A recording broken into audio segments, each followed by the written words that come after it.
ദിവസം 100-ലേറെ driving test നടത്തിയതിന് പരസ്യ വിചാരണ നേരിട്ട 15 മോട്ടോർ വെഹിക്കിൾ ഇൻസ്പെക്ടർമാരും ടെസ്റ്റിൽ പരാജയപ്പെട്ടു. ഇവർക്കെതിരെ നടപടി ഉറപ്പ് എന്ന് ഗതാഗത മന്ത്രിയുടെ ഓഫീസ് അറിയിച്ചു.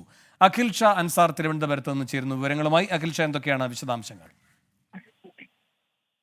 കഴിഞ്ഞ ദിവസമാണ് ഇത്തരത്തിൽ ഈ ഉദ്യോഗസ്ഥരെ മുഴുവൻ, അതായത് 15 ഉദ്യോഗസ്ഥരെ ഇത്തരത്തിൽ ഈ നിയമലംഘനം, അതായത് ഈ മന്ത്രിയുടെ നിർദ്ദേശം ലംഘിച്ച 15 ഉദ്യോഗസ്ഥരെ മുട്ടത്തറയിലെ ഡ്രൈവിംഗ് ടെസ്റ്റ് കേന്ദ്രത്തിൽ വിളിച്ചു വരുത്തുകയും ഇത്തരത്തിലൊരു പരിശോധന നടത്തുകയും ചെയ്തത്. എത്രത്തോളം സമയം ഇവർ ഒരു പരിശോധന നടത്താനായി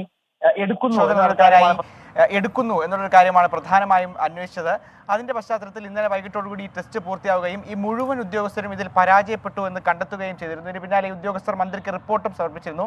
ആകെ 3 ഉദ്യോഗസ്ഥർ മാത്രമാണ് ഒരു ടെസ്റ്റിൽ അത് വിജയിച്ചത്. പക്ഷേ ഗ്രൗണ്ട് ടെസ്റ്റിൽ അവരും പരാജയപ്പെട്ടു. ഇത്തരത്തിൽ പരാജയപ്പെട്ട മുഴുവൻ ഉദ്യോഗസ്ഥർക്കെതിരെയും കടുത്ത നടപടി തന്നെ ഉണ്ടാകുമെന്നൊരു കാര്യമാണ് മന്ത്രി ഈ ഘട്ടത്തിൽ വ്യക്തമാക്കുന്നത്, മന്ത്രിയുടെ ഓഫീസും വ്യക്തമാക്കുന്നത്. ഇവർക്ക് എതിരെ എന്ത് തരത്തിലുള്ള നടപടിയാകും ഉണ്ടാവുക, അതിൽ വകുപ്പും അതുപോലെ തന്നെ മന്ത്രിയും ഉൾപ്പെടെ കൂടിയാലോചിച്ചതിന് ശേഷം മാത്രം തീരുമാനമെടുക്കുമെന്നുള്ള കാര്യവും അറിയിച്ചിട്ടുണ്ട്.